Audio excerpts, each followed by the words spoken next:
After Sony dropped the $700 price tag with that PlayStation 5 Pro announcement and the reveal itself being lackluster for the comparisons they were trying to draw, it hasn't gone over well, obviously, here with the fallout, but there was something that I think got kind of lost in the weeds a bit here with the discussion around the pricing and the console itself. Some data that was shared that actually surprised me a bit, but also made me somewhat optimistic maybe about the way developers and studios and publishers may approach some of their games way off in the future. And I say that because if they started development of a game now, we probably wouldn't see it for 5 or 6 years or something. So kind of now talking about next generation, as weird as that sounds, right? PlayStation 6 and whatever Xbox is up to next, more so with some of this data that we got. And I wanted to go over that here today. So if you guys enjoy this video, hit that like button, subscribe if you're new. So what I'm talking about here is the toggle that's become well known this generation. And that's the toggle that goes to either prioritize frame rate or prioritize resolution. Usually it's set up as like a performance mode or a graphics mode, a resolution mode.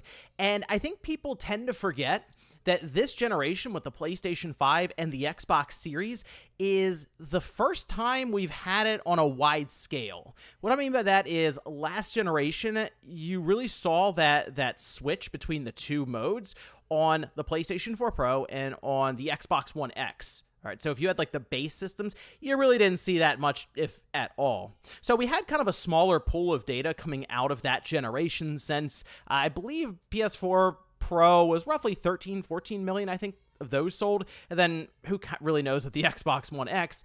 But basically, compared to the base unit, these were much smaller pools of people who bought in as more enthusiast level, even though pricing, what, PS4 Pro at $400, Xbox One X at $500, that kind of felt like the roof at the time. Now here we are with a $700 machine that apparently exists more so to mash the two modes together. And when they shared the information that between the two modes, they have found 75% of people are choosing to prefer frame rate over resolution, over graphics quality. They'd prefer to have the more responsive, smoother looking game, despite at times just being completely blurry. Like if you played Final Fantasy VII Rebirth is probably one of the most egregious recent examples.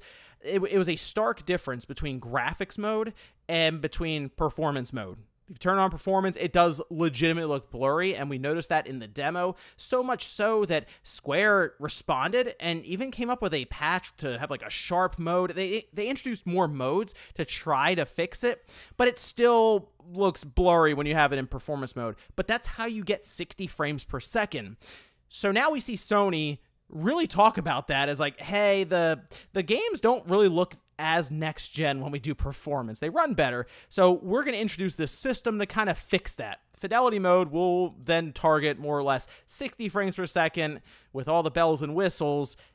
It's just you got to pay more money, right? That's kind of what they were presenting here with their show, and it didn't go over well because then they started to compare images that looked very similar on a YouTube crushed live stream. If you had it in front of you with two nice big 65-inch OLED screens, it would be, I think, an easier tell to be like, okay, yeah, this one clearly is blurrier than that image.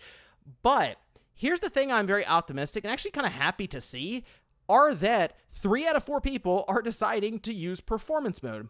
And at times you have to make the actual move yourself, because early on in the generation, when you would get a game that had these modes, most times it was left on fidelity. I went back and looked at a couple of games early on, and yeah, when you started up, say, on a new account on your PS5, it typically asks maybe what mode you want, and it will already be on fidelity. So if you're just pressing accept through it, you'll automatically be on a mode that's most likely targeting 30 FPS because it looks the best. But if you want to have that performance mode, you have to go in and change it yourself. Now, recently I've noticed some games coming out will actually default you to performance mode. So it does seem maybe some developers are starting to realize this themselves as they get data back from previous releases. That's the thing with kind of the situation is they launched this generation with the option performance or fidelity, but they are seeing data skew heavily in one direction with performance mode.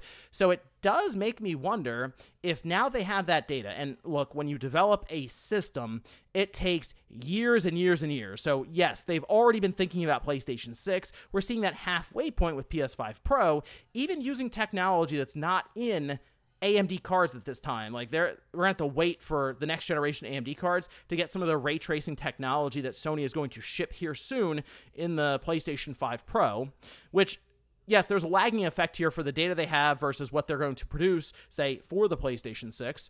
But I've thought about where we are with diminishing returns and sort of the roof for visuals. And it does make me wonder, how much further is it worth pushing things? Because you do have scope involved here with studios that's directly correlated to the amount of money and budget that you have. Like, how much further do you want to spend that pushing visuals that people are opting to turn off in lieu of better frame rates? Really, you would want to just approach it with no mode, no prioritized frame rate, no prioritized resolution. Just make the game look as best as you can and just target 60 FPS at the minimum. Astrobot recently came out, and that's a game that I think looks awesome. It does hold a higher resolution, but really just the art style, everything plays into the idea of, I think, a very clean-looking game, and you don't have different things to choose, fidelity or performance. It's just one mode, and it's just 60 frames per second. And it was just nice to have that and then target that out of the gate for that smoother experience. Now, I know right now games, there are some that are just tied to the CPU, and that's kind of unfortunate because it seems like the PS5 Pro will most likely play some of those games just at 30 frames per second.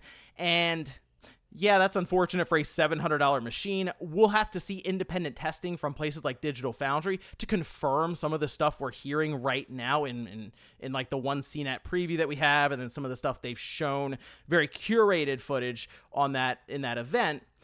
But going into the next generation, I'm kind of thinking now we might be at that roof sort of visually, and we start thinking about other ways to get more value out of these games, which might include, you know, at 60 frames, yeah, that might just be the baseline outright, which is funny because going into the PS5 and the Xbox Series generation, we were kind of thinking that was going to be the case here, but then we saw more and more developers and publishers opt for 30 frames to make the game look as good as possible, mostly for advertising purposes. But now we're finding that even the mainstream consumers are opting for, well, 60 frames per second to make the games look worse, because to be honest, they already look good enough for most people. So that is at least some good news, something good to take away from that PlayStation 5 Pro event that is technically not at all the PlayStation 5 Pro hardware. There's nothing there. It's just some of the information we're getting around some of the gamers' habits currently, and something I can get behind. Better frame rates across the board, maybe going into next generation. I guess the question now becomes, how much is that going to cost? Because people are paying $700+ right now, $780 for the PS5 Pro with the disc drive. Are we going to see a $600 launch or more for the PlayStation 6? Well, I guess fortunately we don't have to wait. We have to wait another 4 years, I think, or so. So let's see if we can get some games out now for the PS5 with Sony's big first parties, hopefully ready to roll soon. But let me know what you guys think about this one down below, and let me know if when you have that option presented, do you prefer to have the best looking game in fidelity mode, or do you prefer to turn down some of the visual sliders and get 60 FPS? Thanks guys for watching, and I'll see you next time.